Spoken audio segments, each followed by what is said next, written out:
پھر دن ہوا پرانی رات کا، کرے سو شکر ہم خدا کی ذات کا، خدا کی ذات کا نیا پھر دن ہوا۔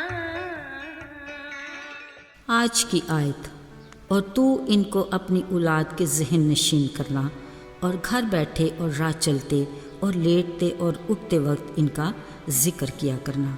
استثنا 6 باب 7ویں آیت۔ عزیزو، والدین اور اولاد کا رشتہ کسی شے کا مرہون منت نہیں۔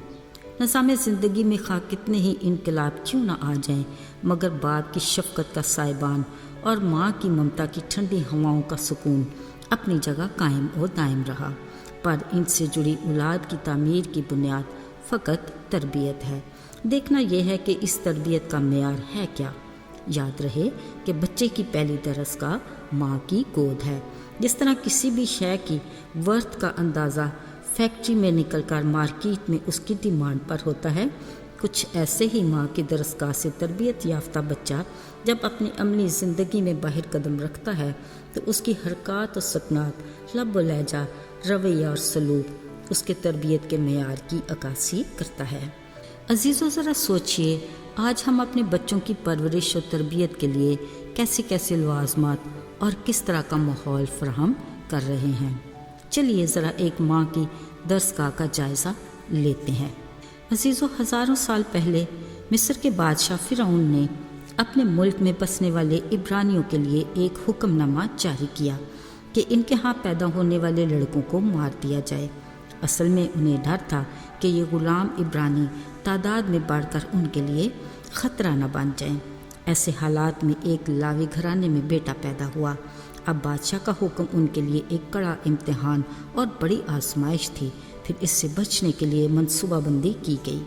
خیر 3 ماہ تک تو وہ اپنے بچے کو چھپانے میں کامیاب ہو گئے، مگر جب شدت سے خطرے کے بادل گرجنے لگے، انہوں نے مجبوراً ایک ٹوکری کا بستر بچے کے لیے بنا کر اسے دریا کے کنارے پانی میں چھوڑ دیا اور غمزدہ دل اور بوجھل قدموں کے ساتھ گھر لوٹ آئے۔ مگر بچے کی بہن مریم اپنے بھائی کی نگہبانی کے لیے وہیں جھاڑی میں چھپ کر بیٹھ گئی۔ ابھی کچھ ہی دیر گزری تھی کہ ایک حیران کن واقعہ پیش آیا، گویا اندھیرے اور مایوسی میں امید کی کرن۔ مریم بھاگتی گھر پہنچی اور بولی، ماں جلدی کرو، شہزادی صاحبہ نے بلایا ہے۔ ماں گھبرا گئی۔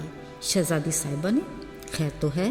ماں، میں جھاڑی کے پیچھے سے دیکھ رہی تھی کہ کہیں دریا کی لہروں میں ٹوکری کو کوئی نقصان نہ پہنچے۔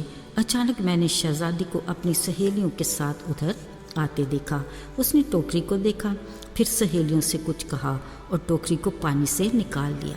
ماں، جب ٹوکری کو کھولا تو بھائی رو رہا تھا، بیچارہ میرا بھائی۔ میں نے بڑی ہمت کی اور آگے جا کر شہزادی صاحبہ کو کہا، آپ کو اس بچے کے لیے مددگار چاہیے؟ پہلے تو شہزادی نے مجھے غور سے دیکھا، پھر بولی، ہاں کیوں نہیں ماں، ہو سکتا ہے بھائی واپس اپنے ہی گھر میں آ جائے، بس آپ جلدی سے چلیں۔ ساتھیوں، پھر ہوا بھی ایسے ہی۔ بقول شہزادی یہ بچہ ایک عبرانی دائی کو پرورش کے لیے سپرد کیا گیا، جو اصل میں اس کی ماں تھی۔ اب وہ بچہ صحت مندانہ پرورش کے ساتھ ماں کی درسگاہ میں زیر تربیت بھی تھا۔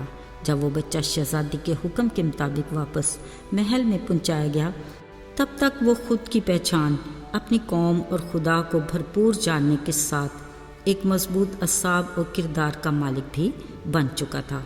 کون جانتا تھا کہ پانی سے نکالے بچے موسیٰ کے بارے میں منصوبہ ساز کا کیا پلان ہے۔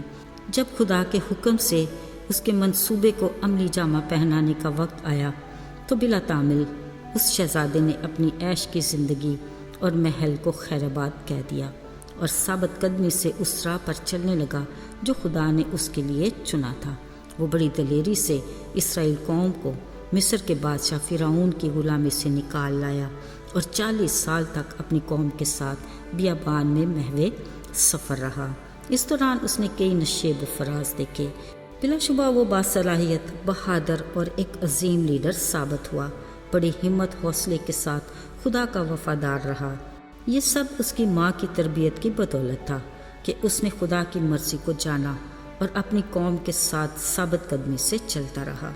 عزیزو، بائبل مقدس میں موسیٰ کا کردار مثالی ہے۔ وہ اپنی زندگی کے کئی سال تک شہزادی کا بیٹا کہلایا، بادشاہی تعلیم حاصل کی اور محل میں شاہانہ زندگی گزاری، مگر جب اس نے اپنی عملی زندگی میں قدم رکھا تو وہ ایک باصلاحیت اور مضبوط کردار کا مالک ثابت ہوا۔ وہ اپنی ذات، قوم اور خدا کے بارے میں بخوبی واقفیت رکھتا تھا۔ یہ بنیاد تھی اس تربیت کی جو اس نے اپنی ماں کی درسگاہ سے حاصل کی۔ آج بطور ایک مسیحی ماں ہمارا فرض بھی یہ ہونا چاہیے کہ اپنے بچوں کے کردار اور شخصیت کی تعمیر و تربیت پر بھرپور توجہ دیں۔ صحت مندانہ پرورش دنیاوی تعلیم کے ساتھ ساتھ روحانی تعلیم سے بھی آراستہ کریں، تاکہ وہ اپنی عملی زندگی میں ایک ثابت قدم اور کامیاب مسیحی جوان ثابت ہوں، جو اس برے اور بے دین زمانہ میں خدا کے سوا نہ کسی کے آگے جھکیں، نہ کسی قیمت پر بکیں اور نہ ہی اپنے ایمان اور عقیدے سے انحراف کریں۔ عزیزو، بلا شبہ اس تربیت کی بنیاد وہ چٹان خود مسیح ہے۔ وہ واحد کتاب مقدس بائبل ہے جس میں حکمت کے سب خزانے پوشیدہ ہیں۔ کامیاب زندگی کے ذریعی اصول، خالق خدا کے آئین و احکام جن پر احتیاط سے عمل پیرا ہو کر ہر جوان اس راہ پر چل سکتا ہے جو خدا کے من کو بھائے اور ہر وہ کام کرے جو اس کی نگاہ میں اچھا ہو۔ عزیزو، ہمارے آسمانی باپ خدا نے ہمیں ہدایت دیتے کہا کہ میرے آئین و احکام اپنی اولاد کے ذہن نشین کرنا، اٹھتے بیٹھتے لیٹتے اور راہ چلتے میری قدرت کے کاموں اور عجائب کا بیان اس قدر کرنا کہ وہ ان کے دل کی تختی پر نقش ہو جائیں، ان کی ایسی راہ پر چلنے کی تربیت کرنا تاکہ وہ بوڑھے ہو کر بھی اس سے نہ مڑیں۔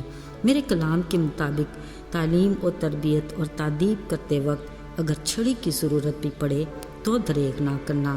یوں کرنے سے وہ مرے گا نہیں، بلکہ تو اس کی جان کو پاتال سے بچا لے گا۔ یاد رکھیں، ایسی تربیت ہی ان کے سر پر سہرے اور گلے میں توق کی مانند ہوگی۔ عزیزو، یقین کیجئے اس منصوبہ ساز کے بڑے بڑے منصوبے ہیں۔ وہ ہماری اولاد کو دم نہیں سر بنانا چاہتا ہے، ماہی گیر سے آدمگیر اور اپنی کھیتی میں مزدور جیسی خدمت لینا چاہتا ہے۔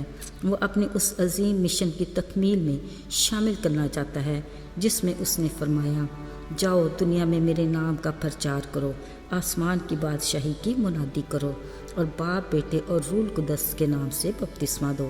کیا یہ اس کا وعدہ نہیں کہ وہ دنیا کے آخر تک ہمارے ساتھ ہے؟